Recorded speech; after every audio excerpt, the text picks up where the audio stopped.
일약 스타가 되다. 여러분 들어보신 말일 겁니다. 갑작스럽게 어떤 사람이 스타로 급부상하는 걸 우리는 보통 일약 스타 됐다라고 얘기를 합니다. 옛날에 비해서요, 오늘날에는 일약 스타가 되는 길이 그래도 좀 많아진 것 같습니다. 우리가 SNS라고 부르는 카카오톡이라든지 페이스북이라든지 인스타그램이라든지 얼마나 쉽게 다른 사람들이랑 의사소통을 하고 정보를 공유하고 내가 원하는 만큼 원하는 사람에게 원하는 글을 쫙 뿌려댈 수 있는지, 이런 것들이 있기 때문에 사람이 이렇게 쉽게 일약 스타가 될 수 있다. 이 눈을 가지고 예수님 시대로 한번 싹 돌려보시기 바랍니다. 예수님 시대에는 이런 게 없었어요, 여러분. 예수님 시대에 사람과 사람 사이에 의사소통할 수 있는 유일한 도구는 말밖에 없었죠. 그러니까 소식이 전해지는데 우리는 이렇게 전해지는 걸 구전이라고 얘기를 합니다. 이 동네 사람들에게서 저 동네 사람들에게로 이렇게 소식이 퍼지던 예수님 시절에 유대 땅에 예수님 계시던 2, 3년 동안 가장 급부상했던 스타가 누구였을까? 누군 것 같습니까, 여러분?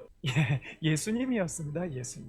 물 위를 걸으셨대. 오병이어 기적을 일으키셨대. 심지어는 죽은 사람을 살리셨대. 예수님에 대한 이야기들이 막 쏟아지기 시작합니다. 여러분, 이런 순간에 이 순간 타이밍을 놓치지 않은 세 사람이 있었습니다. 세베대의 아들 야고보, 그의 형제 요한, 그리고 그의 어머니 살로메, 이 세 사람이 이 기가 막힌 타이밍을 포착한 겁니다. 더 이상 예수님 유명해지기 직전에, 그러나 아직 예수님 우리와 함께 있을 이때에 지금 얘기해야겠다. 그래서 그들이 예수님 앞에 나아가서 넙죽 엎드려 절합니다. 무엇을 구하냐? 무엇을 원하냐? 예수님께서 물어보시는데 이 두 아들을 앞에 밀어내고 어머니가 얘기를 합니다. 예수님 나라에서 하나들은 예수님의 우편에, 하나들은 예수님의 좌편에 앉게 해주십시오. 뭘 원하는 겁니까? 예수님, 예수님의 힘 주십시오. 예수님의 권세를 우리 아이들도 누리게 해주십시오. 예수님의 능력 우리에게도 허락해 주시고 우리의 미래를 주님께서 책임져 달라, 이렇게 청탁을 한 거예요, 여러분. 그런데 이들의 청탁에 대해서 예수님 이런 지하에 거절하시면서 뭐라고 말씀하시냐면 22절 중간에 이렇게 얘기를 하셔요. 너희는 너희가 구하는 것을 알지 못하는도다. 아니, 사람이 자기가 뭘 구하는지도 모르고 구할 수 있을까요? 그런데 참 신기하게도 뭘 구하는지 모르고 구할 수 있는 게 사람이랍니다. 여러분, 스티브 잡스 아시죠? 지금은 고인이 된 애플에 세운 사람인데요. 그 사람 이런 말을 남겼습니다. 대부분의 사람들은 자신이 원하는 것을 보여주기 전까지는 무엇을 원하는지도 알지 못한다. 그런데 오늘 성경을 읽어가다 보면은 이 두 제자만 이렇게 자기가 구하는 게 뭔지를 모르고 헛된 것을 구한 게 아니었어요. 24절 말씀을 보니까 10제자, 이 두 사람 빼고 10제자가 듣고 두 형제에 대해서 분이 여겼답니다. 화를 냈답니다. 화를 냈다는 건 나머지 10제자들 속에도 똑같은 생각이 있었다는 거예요. 나도 예수님 오른편 기대하고 있었는데, 예수님의 권세, 예수님께서 만드실 그 나라 가운데서 누리게 될 엄청난 지위와 명예와 부와 귀를 그들도 원하고 있었더라라는 것입니다. 이런 어리석은 제자들에게 예수님께서 야, 너희가 원하는 게 뭔 줄 아냐? 25절에 이렇게 얘기를 합니다. 그 고관들이 그들에게 권세를 부리는 줄을 너희가 알거니와, 피지배민들을 억압하고 착취하고 권력을 남용하고 못살게 굴 때에 쓰는 말이 권세를 부린다. 지금 로마가 이 땅에 들어와서 너희의 동족들 피눈물 흘리게 하고 있는 그 권세를 지금 너희가 원하고 있구나. 그러면서 그들에게 진짜 너희가 구해야 할 권세가 무엇인가 한번 따라 하시겠습니다. 예수님 권세.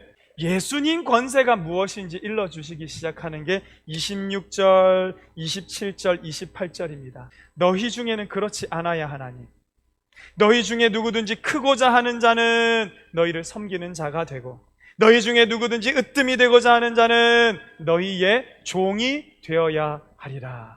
여러분, 특별히 이 종이라는 단어에 한번 주목해서 살펴보십시오. 헬란 말로는 둘로스입니다. 이 둘로스의 어원을 찾아가 보면 데오라는 단어가 나오는데요, 이 데오가 가지고 있는 뜻은 끈을 묶다, 동여 매다, 뭔가를 채우다 이런 뜻입니다. 뭘 연상하게 되냐면 그 당시에 지중해를 떠다니던 배들, 그 배의 밑바닥에는 노를 젓는 노예들이 있습니다. 그들의 발목에는 뭐가 다 묶여져 있었냐면 쇠사슬에 가득 채워져서 착고에 채워져서 노를 젓고 있었던 것이 노예의 운명인데요, 그렇게 배 밑바닥에서 노를 젓는 노예를 둘로스라고 부릅니다. 배의 일부분에 지나지 않고 배가 파선하게 되면 그 배와 함께 수장되어서 죽고 말 운명, 그게 뭐예요 여러분? 종. 그게 둘로스라는 겁니다. 으뜸이 되고 싶으면 어떻게 하면 됩니까? 다른 사람보다 강해져서 다른 사람을 종으로 삼아야죠. 그런데 예수님은 그렇게 얘기하시는 것이 아니라 오히려 네가 종이 되어야 한다, 전혀 정반대의 얘기를 하시는 겁니다. 야, 내가 온 것조차도 섬김을 받으러 온 것이 아니라 도리어 섬기려고 왔다. 내 목숨이 존대받고 존중받고 귀히 여김받기 위해서 온 것이 아니라 내 목숨 많은 사람들에게 대속물로 값주기 위해서 온 것이 인자가 온 것이다. 이게 여러분 예수님의 권세의 완성입니다. 내가 마시려는 잔을 너희도 마실 준비가 되어서 지금 나의 권세를 원하고 있느냐. 오늘 본문의 바로 앞에 있는 세 절입니다.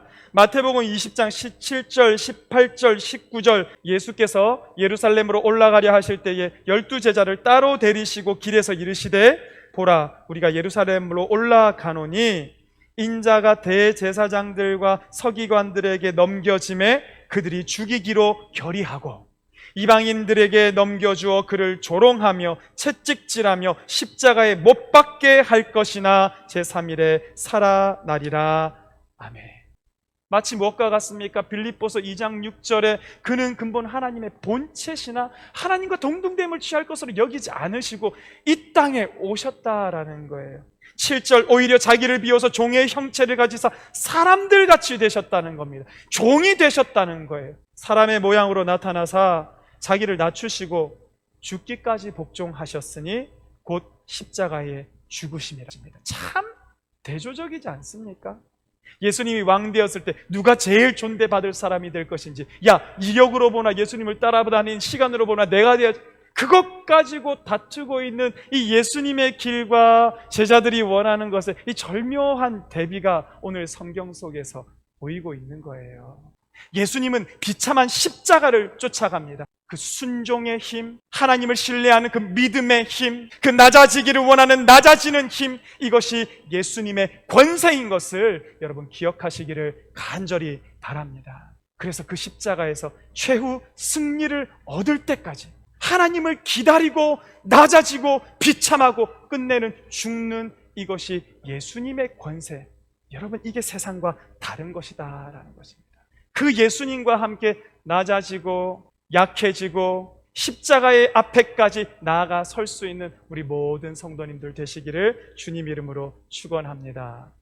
이렇게 하면은요, 우리 성도님들 중에는 그런데 목사님, 우리는 이렇게 낮아질 예수님의 십자가를 질 만한 믿음이 없습니다. 맞아요. 저도 어떻게 십자가를 져야 되지? 어떻게 어디까지 낮아져야 되지? 어디까지 죽어야 하는 걸까? 저도 참 의문입니다. 근데 오늘 말씀이 우리에게 가르쳐 주셔요. 23절 말씀 보시겠습니까? 이르시되 너희가 과연 내 잔을 마시려니와. 이 예수님께서 아까 야고보와 요한에게 해주셨던 말씀입니다. 이걸 우리말 성경으로는 이렇게 기록이 됩니다. 너희가 분명히 내 잔을 마시게 될 것이다.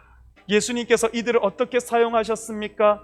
나중에 예수님 승천하시고 나서 첫 번째 순교당했던 제자가 누구인가 하면 바로 오늘 나온 야고보. 예수님의 12제자 가운데 가장 늦게까지 살아남았던 사람은 누군가 하면 오늘 동생 요한이 가장 늦게까지 살아남았는데 목숨을 잘 지키고 오래도록 행복하게 산 것이 아니라 반모섬에 유배되었고 그곳에서 환상도 보고 요한계시록도 쓰고, 오늘 우리도 마찬가지예요. 자신 없어요. 누가 자기가 결심할 수가 있겠습니까? 그럼에도 불구하고 오늘 주께서 선택하신 성도들, 오늘 주님 앞에 나와 있는 우리 성도들을 하나님께서는 우리의 잔을 마시게 해 주실 것이다. 우리를 인도하시고 우리를 키워가시고 성령으로 감동시키시고 이 길을 걸어가게 하실 것이다 라는 것이에요. 왜 이래요 주님? 왜 저만 이렇게 손해보는 것 같고, 저만 이렇게 힘든 것 같고, 저만 이렇게 십자가를 지는 것 같고, 왜 교회에 오면 자꾸 저만 낮아지라고 하고 약해지라고 하고 왜 강요합니까? 라고 저에게 물어보시는 분들 계실지 모르겠습니다. 오늘 그 낮아진 것 같은 그 삶 가운데 예수님 일하심은 제3일에 살아나리라. 할렐루야. 죽을 것 같이 보이는 그 삶에서 주님께서 우리에게 하시는 말씀은 제3일이 되면, 때가 되면 다시 살아나게 될 것이고, 내가 너를 들어 올리게 될 것이고, 내가 너를 높이 세워서 하늘의 영광을 맛보게 할 것이다. 할렐루야. 이것이 예수님께서 오늘 우리에게 해주신 약속의 말씀입니다.